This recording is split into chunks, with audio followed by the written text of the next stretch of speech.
Ang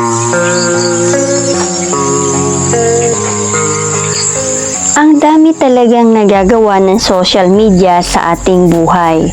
Mayroon man itong masama minsan na naidudulot, ngunit mas nangingibabaw pa rin ang makakapulot ka ng mga inspirasyon at idea na magagamit mo sa pang-araw-araw mong buhay.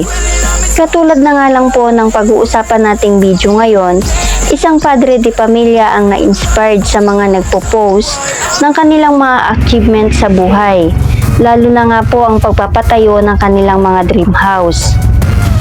At dahil nga po dito, nagkaroon talaga ng eagerness si Sir na magpatuloy para matupad din niya ang kanyang pangarap na bahay.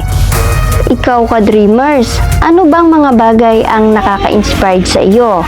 I-comment mo naman yan sa ating comment section at aking babasahin ang lahat ng iyan para maisama kita sa mga naisa-shoutout natin dito sa ating video.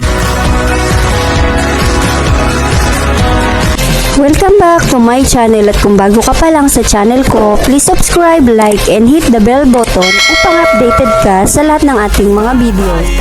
At bago nga po tayo magsimula sa lahat ng detalye ng bahay, ipakilala ko po muna sa inyo ang owner nito. Ito nga po pala si Sir Elmer Sato.